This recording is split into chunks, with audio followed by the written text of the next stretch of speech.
Hello guys, good morning. आप लोग कैसे हैं? उम्मीद करती हूँ कि आप लोग एकदम स्वस्थ मस्त तंदुरुस्त होंगे। और यहाँ पे मेरा नाश्ता पानी हो गया है, यानी कि चाय हुआ है। और हमने आज खाया है नाश्ते में बटर। ये वाला बटर कौन कौन खाते हैं बताइएगा। मेरे पति देव ये वाला बटर खाते हैं। और जैसा कि आप लोगों को पता है कि मेरी तबीयत थोड़ी सी ठीक नहीं थी। कल मेरे हस्बैंड ने इतना केयर किया मेरा कि मैं अभी बिल्कुल ठीक हूँ। और सुबह सुबह ही मैंने नहा धो लिया है। देखिए, ठंडा भी लग रहा है। और बोल रहे थे तुमने स्वेटर नहीं पहना है ना, तबीयत ख़राब। और रात में क्या हुआ था ना, अचानक से ना यहाँ पे बहुत ज़्यादा, ये देखिए यहाँ पे सूजन सा हो गया है ना, यहाँ पे सूजन सा हो गया है।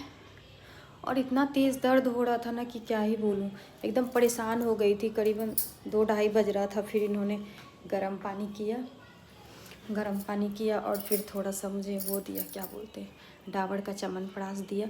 और फिर गले में विक्स लगाया, तेल लगाया। फिर थोड़ा सा मैं ठीक महसूस कर रही हूँ।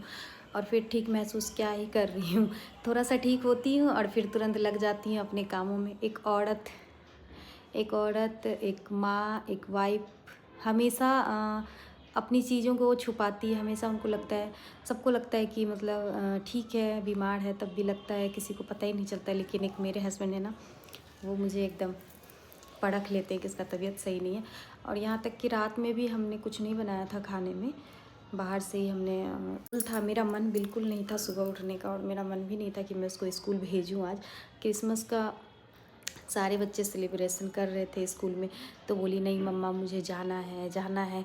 तो फिर मैंने उसके लिए झटपट से ब्रेड रोल वगैरह बनाया, फिर नाश्ता दिया उसको। और मेरी बेटी इतनी अच्छी है ना कि वो खुद ही रेडी हो जाती है। मुझे टाइम नहीं लगता ज़्यादातर कुछ करने में उसका। वो सुबह उठती है, ब्रश करती है, नहा धो के एकदम फ्रेश होके रेडी हो जाती है। तो इस चीज़ से ना मैं बहुत दिन पहले ही छुटकारा पा चुकी हूँ कि मुझे स्कूल ड्रेस पहनाना पड़ रहा है, टाई लगाना पड़ रहा है। नहीं गाइस, मेरी बेटी बहुत ज़्यादा समझदार है। और मैं बार बार उनकी तारीफ़ नहीं करूँगी, क्योंकि बच्चे को नज़र लग जाता है, एक माँ का ही नज़र लग जाता है। तो भगवान उसको सारी अलाए बलाए नज़र से बचाए रखे। वो सब कुछ करती है, अपने आप पे डिपेंड होना चाहती है, अपने आप से ही सब कुछ वो करना चाहती है। तो फिर अभी स्कूल गई है, वो आएगी थोड़ी देर में। तो फिर तमाशा उसका शुरू, मम्मा ये मम्मा वो। सुबह ही बोल के गई है वो क्या बोलते हैं, सेंटा मुझे गिफ्ट देगा ना। और पता है गाइस, हर साल की तरह उसके पापा ना रात को उसके तकिया के नीचे कुछ ना कुछ गिफ्ट रख देते हैं और बोलते हैं सेंटा आया था, वो तुम्हारे लिए दे के गया है, गिफ्ट दे के गया है। तो फिर वो सुबह उठती है, देखती है और इतना खुश होती है। और ये काम उसके पापा करते हैं। एक बच्चे के लिए उसका पापा उसकी लाइफ होते हैं, सब कुछ होते हैं, हीरो होते हैं, ज़िंदगी का हर एक चीज़ एक बाप होता है। तो मेरी बेटी सब कुछ शेयर करती है अपने पापा से, यहाँ तक कि हंसना, रोना, खाना पीना, उठना बैठना, फ्रेंड जो भी स्कूल में करती है ना, वो सारी चीज़ें शेयर करती है। तो इसीलिए वो बोल रही है सेंटा हमारे घर में आएगा ना, मुझे गिफ्ट देगा ना। मैंने बोला हाँ बेटा बिल्कुल देगा, सुबह सुबह ही बोल के गई है। तो आज उसके स्कूल में बोल रही थी बहुत कुछ होगा मम्मा, जैसे कि जो भी मैम आएगी ना, फर्स्ट जैसे उसका पहला क्लास होगा, जो भी मैम आएगी तो मतलब कुछ ना कुछ उसके साथ में मनोरंजन करेगी, खेलेगी या सेंटा से रिलेटिव कुछ बताएगी। फिर सेकंड में भी ऐसे ही होगा। फिर केक वगैरह बोल रही थी मम्मा केक वगैरह कटेगा, तो मुझे जाना है। मैंने मना किया था कि मत जाओ बेटा, आज तो पढ़ाई होगा नहीं, क्लास नहीं होगा, यही सब होगा, तो मत जाओ। लेकिन बोलने लगी नहीं मम्मा मुझे जाना है प्लीज़ जाने दो। और मैं इसलिए मना कर रही थी ना, क्योंकि रात में ही मेरी तबीयत ख़राब हो गई थी। तो सुबह मुझे ऐसा लग रहा था कि उठा ही नहीं जाएगा, तो इसीलिए मना कर रही थी। लेकिन ठीक हूँ मैं अभी। रात में इन्होंने तेल वगैरह लगा दिया था गले में, देखिए यहाँ पे एकदम अजीब सा हो गया ना, इसी में पूरा सूजन सा हो गया है। और इतना मतलब कुछ भी घोट रही थी ना, जैसे पानी भी ऐसे गले से घोट रही थी ना, तो ऐसा लग रहा था ना कि जैसे कि 9 बजे तक। और सुबह ही मेरा 9 बजे तक सारा काम वगैरह जो भी है हो गया था, झाड़ू पोछा बर्तन नाश्ता वगैरह। नाश्ता तो बस मैं बाबू के लिए ही बनाई थी। पतिदेव ब्रेड और बटर वगैरह खा लिए, चाय वगैरह पी लिए हैं। अब कुछ बनाऊंगी दोपहर में, वेज राइस सोचा है बनाने के लिए। जानवी है ना, खाती नहीं है, उसके लिए गिने चुने खाने बनते हैं घर में, इसकी वजह से।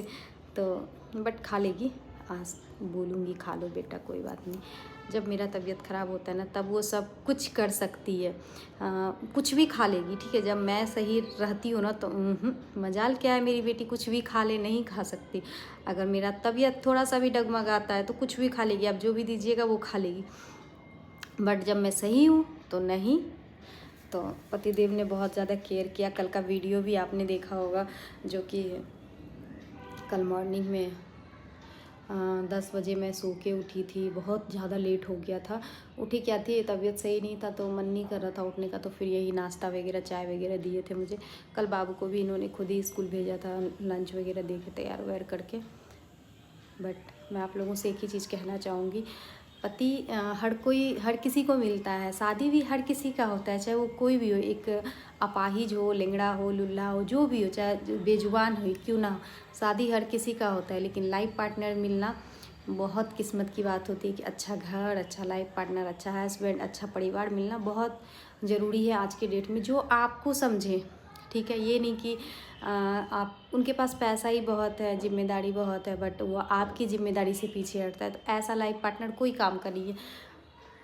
अभी आप देख ही लीजिए, यूट्यूब पे ही इतना तमाशा चल रहा है मनीषा सचिन का।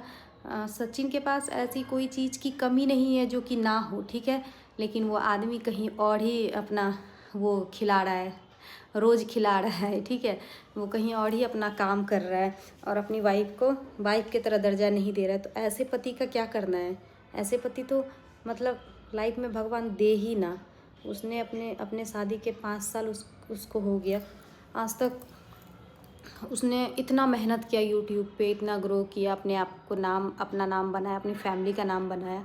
यहाँ तक कि उसके शादी के बाद ही सारे राज फैमिली जो है ना चैनल बनाए थे, यूट्यूब चैनल, वीडियो वगैरह बनाना शुरू किए थे, ठीक है। आज उसके मनीषा की वजह से पूरा फैमिली उसका फेमस है, लेकिन आज उसकी कोई कदर नहीं है उसके पति के नज़र में। तो इसीलिए आप एक औरत जो भी हो, जैसे भी फैमिली से आई हो, ठीक है, उसका पति, उसका परिवार उसके लिए क्या क्या मायने रखता है, ये सबसे बड़ी बात है, ठीक है। तो हर किसी लड़की का बस मैं भगवान से ही मनाती हूँ कि उसका सुहाग, हर किसी औरत का सुहाग बना रहे बस, और उसका पति सपोर्टिंग हो, उसको चाहता हो, सम्मान दे, ये नहीं कि एक नौकरानी की तरह मतलब ट्रीट करे, या पैसे के लिए बस पैसे से ही प्यार करे। तो मुझे ये सब चीज़ें लाइफ में बिल्कुल पसंद नहीं है। तो इसीलिए मुझे ऐसा लगता है अगर मेरे पास कमी है तो मैं उसमें बहुत खुश हूँ। शायद मैं उन लोगों से ज़्यादा खुश हूँ जिनके पास मेरे से बहुत कुछ है, मेरे से ज़्यादा बहुत कुछ है। तो मैं उन लोगों से बहुत ज़्यादा खुश हूँ जो कि मेरे पास कुछ नहीं है, लेकिन मेरे पास एक ऐसा हीरा है, ऐसा डायमंड है जो कि मुझे ज़िंदगी भर प्यार करता है, करेगा, ज़िंदगी भर प्यार करेगा, कभी कोई कमी नहीं। शायद वो अपने लाइफ में कुछ भी कमी कर लेंगे, मेरी और मेरी बेटी के लाइफ में कभी कोई कमी नहीं करने वाले हैं। और मेरे पास एक ऐसा डायमंड है ना, वो कभी कम नहीं पड़ेगा, हमेशा ज़्यादा ही रहेगा।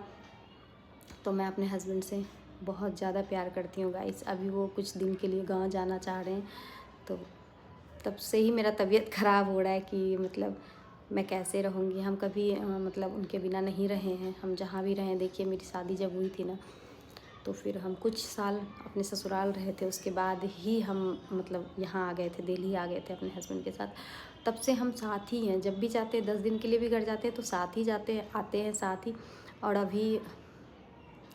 अभी वो जा रहे हैं 1 सप्ताह के लिए, पापा जी का तबीयत सही नहीं है, तो उनसे मिलना भी है और थोड़ी सी कुछ बातचीत वगैरह भी करनी है घर के मैटर में। तो इसीलिए जा रहे हैं मम्मी पापा से मिलने के लिए। और मुझे भी बोल रहे हैं कि तुम भी चलो, अकेले कैसे रहोगी, जानवी का तो स्कूल है नहीं, क्योंकि जानवी का छुट्टी पड़ जाएगा 1 सप्ताह का, तो बोल रहे हैं चलो। और गाइस सबसे बड़ी बात आप लोगों को पता ही है, बिहार जाना एकदम सर का दर्द। और अभी तो ऐसे भी ट्रेन इतनी लेट चल रही है कि हम जा ही नहीं सकते हैं, मेरा तो हालत ख़राब हो जाएगा। और फिर मेरी बेटी का पढ़ाई भी डिस्टर्ब होगा। गांव जाने के बाद दादा दादी नाना नानी का प्यार मिलता है बच्चों को, तो बच्चे सुनते कहाँ हैं माँ बाप के, वहाँ तो माँ बाप ही ख़राब हो जाते हैं दादा दादी के चक्कर में, अरे छोड़ दो ना, मत पढ़ाओ ना, रहने दो ना। तो इसलिए अभी उसका रिज़ल्ट बहुत अच्छा आया था, भगवान की कृपा से बहुत अच्छा रिज़ल्ट आया था। अभी क्लास टेस्ट हुआ था, फाइनल पेपर होने से पहले एक बार क्लास टेस्ट होता है, तो वो क्लास टेस्ट में उसका 85% रिजल्ट आया था। एक माँ बाप के लिए और क्या चाहिए। मेरा तो सारा सपना, सारा शौक़, सारा अरमान बस मेरी बेटी है। अब मेरी लाइफ में मुझे कुछ नहीं चाहिए, बस जो है मेरे बच्चे हैं और कुछ नहीं चाहिए बस। और भगवान की कृपा से मेरे पास सब कुछ है। एक अच्छा बच्चा होना ये भी बहुत बड़ी बात है, बहुत किस्मत की बात है। बहुत सारे लोगों ने बहुत कुछ बोला है, बट कोई बात नहीं, यही बेटी एक दिन सबको जवाब देगी और अच्छे से जवाब देगी। बस मैं भगवान से यही दुआ करती हूँ कि भगवान उसकी लंबी उम्र देना और उसको अच्छा संस्कार देना। ना कि मैं हमेशा सोचती हूँ मेरी बेटी को डॉक्टर, इंजीनियर, ये वो बनाना है, नहीं। पहले मुझे एक बेहतरीन इंसान बनाना है, ताकि वो इंसान को समझे। जब वो इंसान को अच्छे से समझेगी ना, तो वो खुद ही कुछ ना कुछ कर लेगी। तो चलिए गाइस, आज का ब्लॉग हम यहीं पे समाप्त करते हैं। मिलते हैं नेक्स्ट ब्लॉग के साथ, तब तक के लिए बाय बाय। और आप अपने घरों में एकदम स्वस्थ मस्त तंदुरुस्त रहिए। ठंडी बहुत तेज़ है, दिल्ली का ठंडी बहुत ज़्यादा है, तो आप लोग एकदम अच्छे से अपना केयर कीजिए। Bye bye.